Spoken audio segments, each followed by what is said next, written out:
Hey, hi, how are you? I'm well, and yourself? Doing all right. Better now. Better now that I get to speak with you. Ah, that's sweet. I appreciate that. Thanks for the words. hmm So just got a chance to watch the pilot for Kung Fu, Mm, and it was really, this is a good show. It's a great show. hmm Not anything that I'd seen before.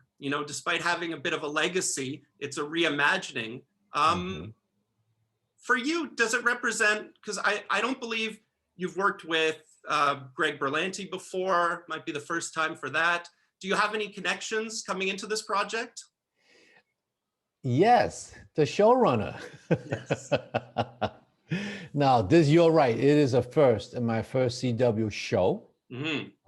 Belanti Group, first time, and the showrunner is Christina Kim, wonderful woman who wrote an amazing pilot, so talented, and obviously this is groundbreaking.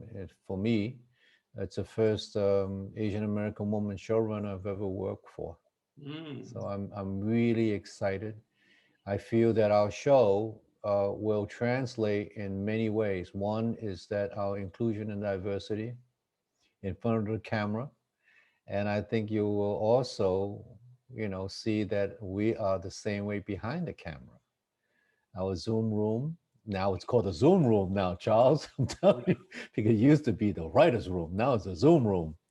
And it's diverse, with people of all ethnicities and women represented.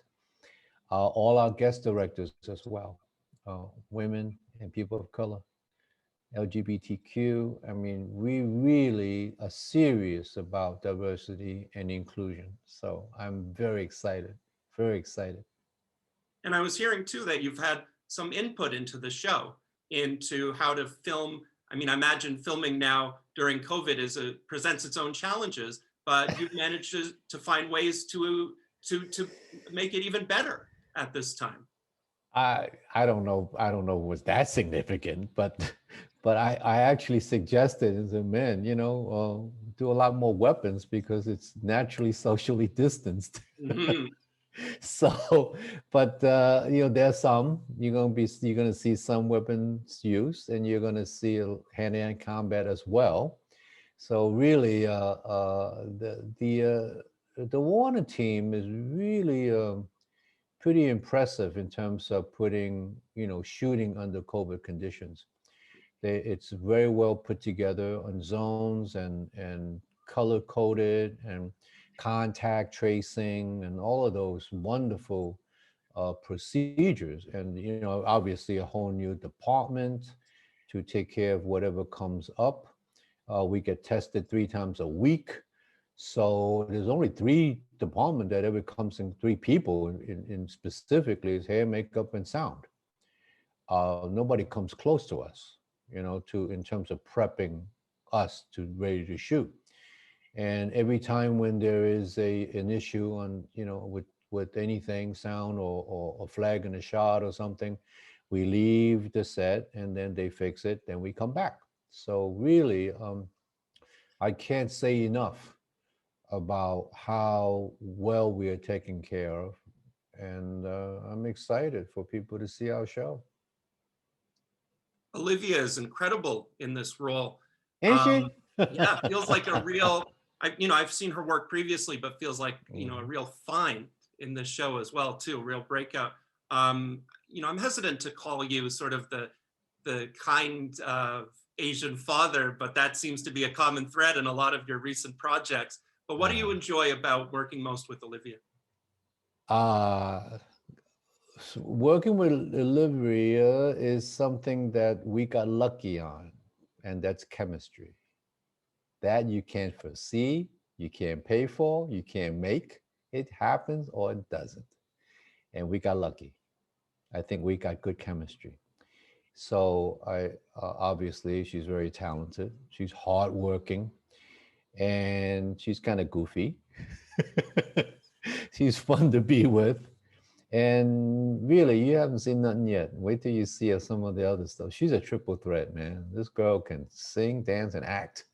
Okay. So I appreciate their energy, the young cast, all of them very talented. I think chemistry again plays a very important role in terms of the sisterhood.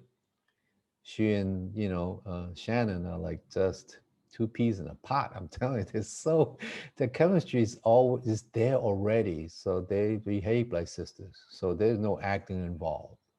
So we're very fortunate that way that we had that kind of chemistry on the set, between my screen wife and myself. We share quite a bit of things in common. So these things always bridge together, a cohesive unit. And that I'm very excited for the world to see, and how well they will pick up our chemistry. And that's really I can't wait. I mean, yeah, I'm like chomping at the bit, man. It's Mhm. like I want to check it out. I want to see what's what. And you're still Uh-huh. you're still even working on the show right now too, right? You're Yes, yes, filming. we I are. believe you're filming the finale already. Not yet, not yet. But we're working. We had. I think we still have like three. I think we have three more to go. Hmm. So we're on episode 111. Hmm.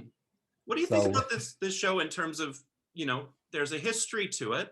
There were hmm different sort of variations, but this hmm is called a reimagining, a hmm reinterpretation. But you hmm do have one of the creators involved from the Kung Fu.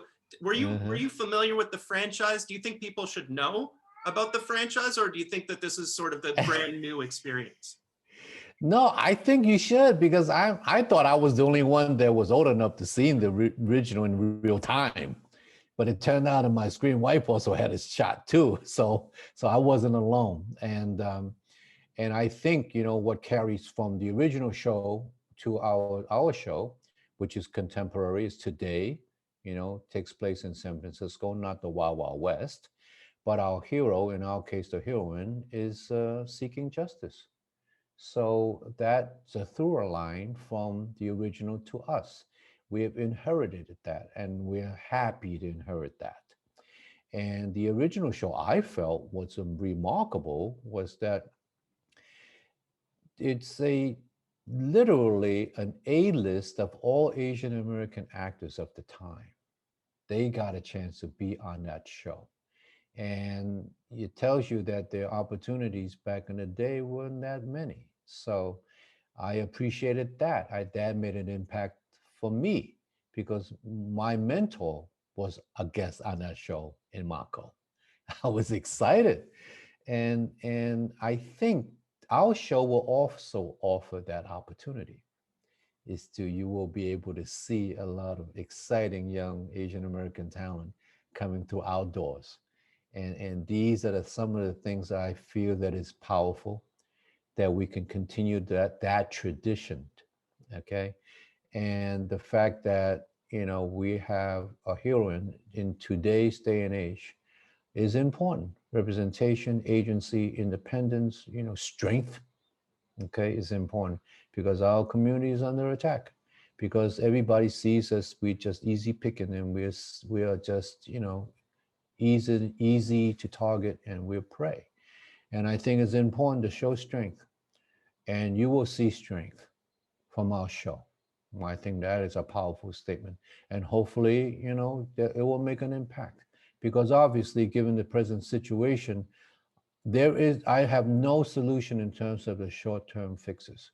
We have some long-term solutions. I think we're on our way, but that takes time. But in the meantime, our vulnerable, population is still being attacked. So hopefully, we'll come out with some solutions and some answers. Think outside the box a little bit, because nothing's what works so far. Don't talk about it, didn't work. Talk about it, didn't work. Everybody's talking about it, didn't work. It just it kills me. You're talking about a mass killing that happened. Eight of and 70% of the victims, 70% of the attacks were against Asian American women. That's unacceptable. Anything we can do, whatever we're doing, we ain't doing enough. We got to keep going. We got to keep on challenging that, challenging, the systemic racism that we face. And I hope that we are part of the solution because we're showing a very strong woman warrior.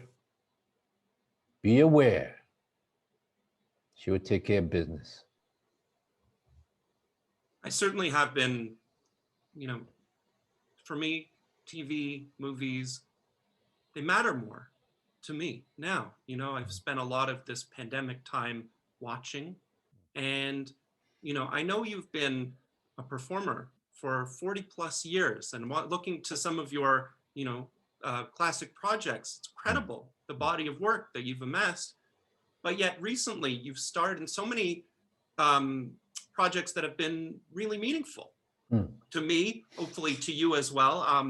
You know, I think to The Farewell, and how I never seen a movie like that where, you know, the camera was sort of directed back towards, everyone was looking back towards the audience. It was so sort of immersive in that way. Tiger Tail, I don't think I've seen a project like that ever. You know, The Kid Detective was so interesting. Wu Assassins, you know, into Kung Fu, Meditation Park. What has sort of this recent run of projects meant to you, and what have you gained from those experiences? Oh, it's so heartwarming because, the business is always up and down.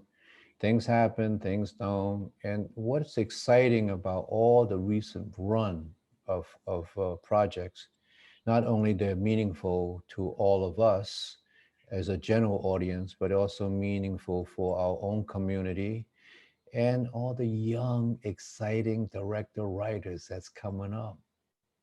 That looks like me. I mean, that is really encouraging for me to see talented young directors and writers, telling their stories and never giving in telling in their own voice, not compromise, not like taking, say, oh, you should do it this way or that way with the powers that be. They stood their ground. They said, no, we want to tell the story this way because it's meaningful to us. And that's a powerful statement. And I think people are hearing that message.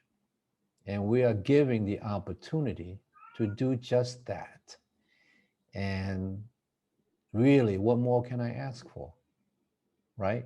That we're able to speak in a multitude of voices that is within our own community because we're a multi-ethnic, multicultural community. We still have a long way to go. Do not let up. Don't take anything for granted. We need more opportunities in that fashion. And I hope our show can be a blueprint in terms of inclusion and diversity. And this is something that I find joy in doing.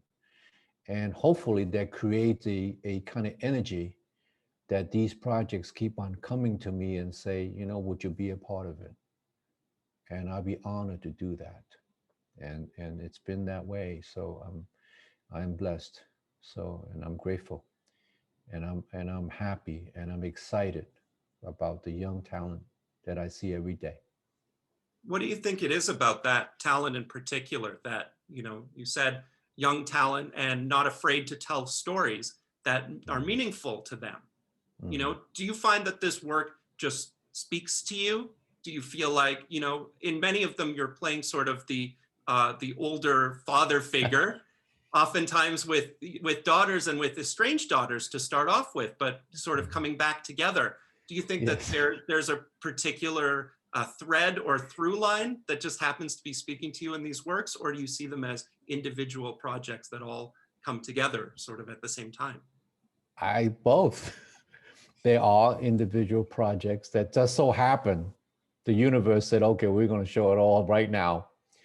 And individually too. And I'm a lot of these are, I'm actually playing the director and the writers, their dads. These are stories about their parents. These are stories that tells you that our parents have more to meet the eye. We had another life that you never saw. because our journey to America, and once we get here, it's about focusing on you, to let you develop and let you grow, nurture you. But before that, we had a life too. We hung out, we went to dances, we were romantic, we were wild, we were all of those things, so these are some of the things that really makes me excited, that I am asked to play their father on the screen. And what can I say? I am very fortunate in that way that they trust me to able to tell their stories that way. And I know that it's always a struggle, for these stories to be told.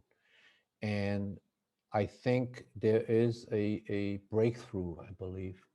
People are beginning to see that it is something that we can enjoy, something that we want to see, because you can't force the people to see it. So they must want to see it. So it rings true, I believe, these voices. And truth matters. So I hope other voices get to ring true too. And it helps us because then we don't have to put all our eggs in one basket. Oh, you didn't speak about me. You didn't talk about this. It's like, oh, dude, I can't do it all. We can only do one voice at a time. So the more opportunity, the more they express, all of these voices, and it's multitude of voices. And that's important. I think it's important for all of us to see, because I think it really communicates and it bridges, gaps that's missing from our history. Always curious about this because you have been extremely active, working hard at this time. You have more projects upcoming as well too, but I'm always wondering what kind of shows, what kind of movies, in the same way that your projects have been, what have been some of the recent ones that have meant something to you? What do you enjoy when you're watching? Mm-hmm. I think with the farewell is that it is so unusual, that you're talking about. There's a lot of it creates dialogue. It creates that. Do you tell the ill that they're ill? I don't know. I mean, and the proof on the other side of the coin is that grandma was never told and she kept on living. Where they expected her to go away, shortly, but that didn't happen. So I don't know. It's a conversation. So it's there's that value there, and you see a family again, a family dynamic, that often in detail, very powerful. Normally, it's not that detailed. Meditation Park is another example, where I believe it is about a coming of age of a senior. She discovered her independence. Okay, she discovered agents. She discovered herself. That's powerful. Okay, I mean, we ignore our seniors sometimes. And you see them go through changes too. They don't just lock in, right? They grow. And hopefully they continue to do so. Mulan is one of those efforts that no people should not overlook, in the sense that you have a major studio that's supported financially in a major way. Most of the time when we do a movie, it's an independent movie, and then in a budget, boy, I'm telling you, it's a little hard to work with. Okay, so Mulan wasn't the case. The studio actually put their financial weight behind it. And there are a lot of things about that movie that I'm very proud of. An entirely Asian American cast, directed by a brilliant woman who understands the journey of a young girl. And that's powerful. Our DP is a woman. Beautifully shot, cinematic, I mean, breathtaking. I'm not quite sure how much opportunity women DPs have. I welcome that. I welcome the fact that there are characters in that film that normally you say, okay, that's a villain. But in our case, the villain and the hero are only separated by time. Their journey was the same, except one was negative and one was positive. So that is unique.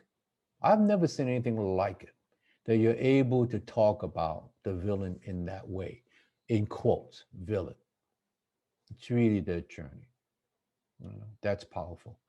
And I have never seen a film where all these Asian male characters that are multifaceted, that's sexy, that's goofy, they are strong, camaraderie, all of those things are very unique. And I think the pandemic really snuffed us a little bit.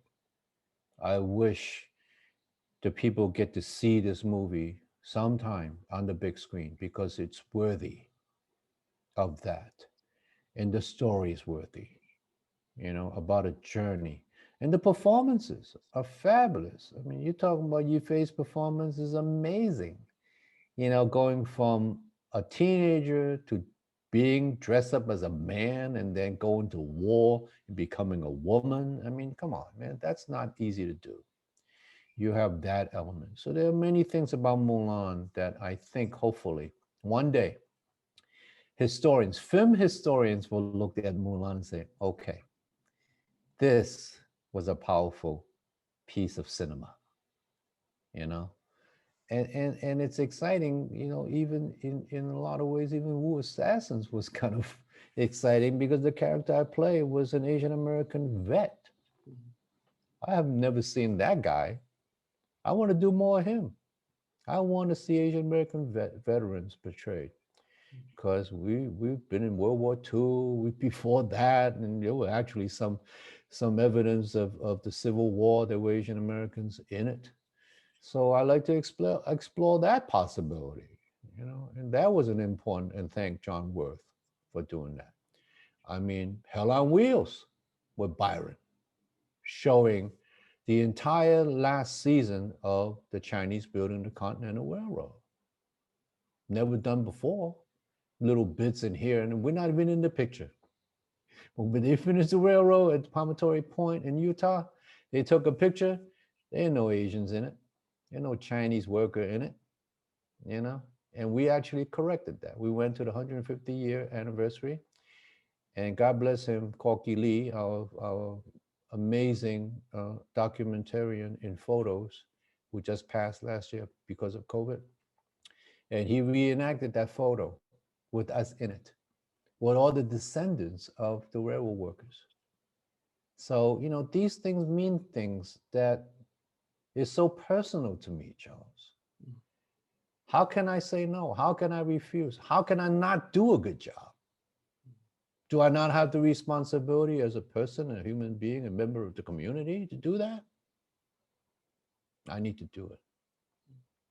And that's what these projects mean to me. And every one of them are my choice. I didn't nobody twist my arm to do it. I did it because I wanted to do it. And every bit of it is important. It shows a facet of us that normally our audiences don't see. And that's what makes me tick. And Kung Fu does that too. It's the first time you have a primetime network series that is dramatic series of a Chinese American family, never been seen before. And I hope that will make an impact as well. And I believe what we do is noble. What we do is that we can have the ability and the chance, the opportunity of reshape thinking, reshape perception of who we are. And we need a lot of help in that end because obviously there are a lot of misconceptions and a lot of disinformation out there about us that people still have not worked through. So hopefully that'll do it. do our part. You've really said a lot and said it all. I do want to quickly ask you though, because the Kung Fu pilot presented so many different, in the spirit of what you're talking about, there are some thorny issues, and not just even in the main plot. There are some of the subplots where I'm very excited to see what happens, how they're resolved. It really seems like a lot is going to be happening and coming together. So I'm wondering if you could sort of set up a little bit or preview some of the things to look out for this really exciting show and what's coming up this season. Oh, Charles. Let's see what I can tell you. Expect the unexpected. Be surprised. Be amazed. And I think, I believe, and I don't mind getting into this too. Because, this thing about martial arts is stereotypical. I know I could hear the chatter already. Okay. And my answer to this is, okay, if you feel that way, you have a right to feel that way. That's your prerogative. Martial arts happen to be one of those things that bridges all communities. It is already a part of our culture now. Martial arts is no longer just quote unquote Asian. This is part of American culture today. You tell me people do not go to a martial arts class of all ages. This gives us the opportunity. Okay, you think it's stereotypical? Guess what? It's a positive stereotype. Okay? And I don't think we are. It is something that we embrace. It's part of our culture. It's about discipline. It's about respect. It's about tradition. It's about how we conduct ourselves. It's how do we stand up for the weak. These are important values. And hopefully this will become these are American values as well. So I don't want to hear that. Okay, you have a right to say what you say and feel how you feel. But guess what? This is how I feel, and I have a right to say that. I can't thank you enough. This was incredible. I really, really enjoyed it. Thank you so much, Ty. Thank you, Charles.